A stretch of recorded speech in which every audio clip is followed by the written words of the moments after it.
So about a month prior, I applied for the Mi Explorers program. It was basically a program where you basically get a Redmi Note 4 and then you just write up about it, make videos about it, and talk about it. So because I like new technology, I kind of like Xiaomi phones, I applied and I got accepted. Yay!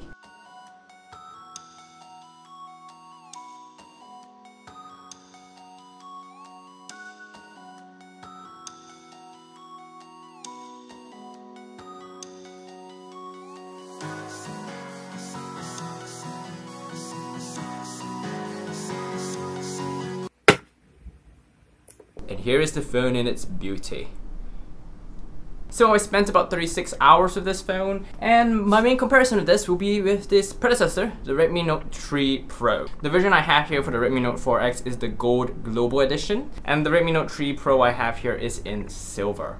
First impressions from a design perspective, this one is boxier compared to the Redmi Note 3, which is a lot curvier from the edges to the corners. This is a very curved phone, and personally, I like the boxier look of the Redmi Note 4 better. A lot more to grip onto on the sides, and it fits a lot nicer when you hold the phone like this, which I do. I also really like how the lighter colors now have this really nice and thin antenna band on the top. It looks gorgeous, it's reflective, it adds so much contrast to the back of the phone. Love it so much. They were also talking when they were releasing this phone of how more symmetric this phone is, and it's kind of true, and I really like how it looks because of that. The bottom looks a lot nicer. The symmetry on the top is also very welcomed. So yeah, those are high points when it comes to design. When it comes to low points though, one thing that a lot of people don't like that I've heard is that black border around the screen. Some people are annoyed by it. I am personally not. I don't think it's as bad as the white front of the Redmi 4.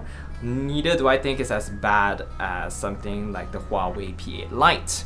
So I'm not too bothered by it. The phone's border on the top has increased slightly as well. And the side borders do feel a little bigger. It's a bit more complicated than that though, because this phone doesn't have 2.5D glass. This is your typical glass flat screen. This one has what we call 2.5D glass, which basically means that the edges of the screen are curved slightly, which is designed to make it feel nicer when you swipe from the side. And because of that, the borders are slightly thicker. On the Redmi Note 3 Pro, as it doesn't have this curved glass, it actually has like a outer rim of silver. If you measure it directly, it doesn't seem that much bigger, but it looks a lot thinner on the Redmi Note 3 because of that silver outline. Personally, I'm not bothered by it. I like the back a lot better. I would really like to touch the black one, but I was given the gold one. They didn't have any black one, and apparently it seemed like it was quite high in demand. Another con that I forgot to mention was regarding symmetry. The top isn't symmetric. Look, the earphone port is bigger than the infrared port. And this is actually the one thing that kind of annoys me. Yeah, I'm weird like that. Internals wise, both of these have a 5.5 inch 1080p panel, but I'll reserve my impressions of the screen till further. Right now, I'll just say it's really nice. Camera is different between these two models. This is a 16 megapixel sensor, this is a 13 megapixel sensor. So while it seems like a downgrade at first, it's not really. The sensor sizes of these two phones are the exact same, which means that the Note 4X has bigger pixel sizes, which should improve low light shots. So far I haven't tested it enough to come to a conclusion, like I said, but I really like the improved color of this. So far, the shots I've taken on this, I like the color a lot more better than the Note 3 Pro, which color science isn't that great in my opinion. And well, this phone has never been really well known for its camera. It's always been okay at best. We'll see how this new guy fares. The Note 3 Pro also has a Snapdragon 650, but the Note 4X has a Snapdragon 625. So wait, does that mean this is better than... Not really?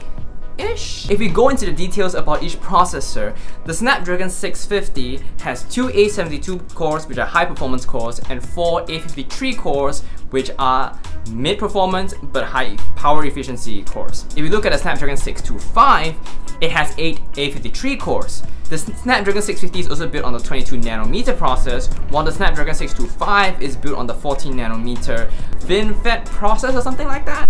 Technicalities aside, this is supposed to have a lot better battery life in exchange for a slight bit of performance. When I got the Note 4, I transferred everything from my Note 3 to the Note 4 with Mi Mover, which transferred everything including app data.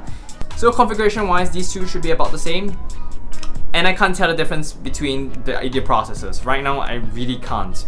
Both of them are equally as snappy in my opinion, but I don't play games, and this does have an inferior graphics card to the Note 3, so it might show up in games. And as I was talking about before, the Snapdragon 625 is supposed to have better power efficiency and give you better battery life.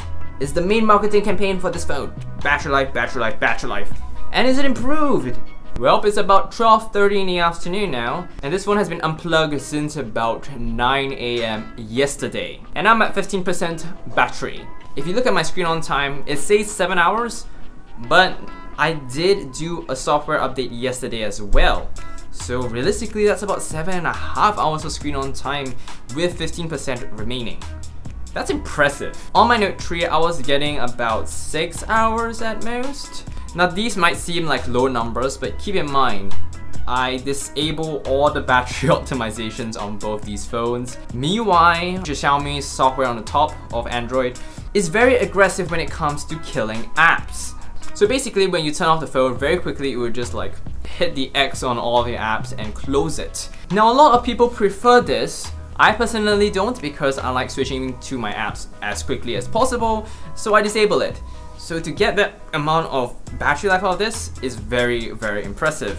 So I think for most people, the Snapdragon 625 is a better choice because of the increased battery life, and performance-wise, you can't really tell the difference, of course, gaming aside. It's been about 36 hours, so I can't say too much about this phone at the moment.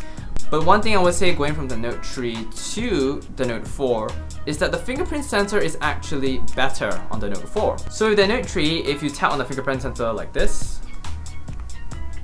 still not unlocked. You need to hold on it for a slight bit longer, then it unlocks. On the Note 4, unlocked almost instantly. It's like 0.05 seconds faster. Is it a realistically noticeable difference? Not really. As you can tell, this one's just slightly faster. Not really something you will feel in real life. But hey, it's an improvement nonetheless. I'll have more opinions and thoughts about this as it comes by, but so far, I've been pretty happy with this phone. Thank you to Xiaomi for choosing me as a Mi Explorer to explore the phone and have fun reporting it to you guys. I'll be covering a lot of MIUI stuff on this channel, so feel free to subscribe to this Mi Access channel. If you want to see more videos outside of Xiaomi though, feel free to subscribe to my main channel, which is Access Project Video, right there. But thank you guys so much for watching, and I'll see you guys next time. Bye.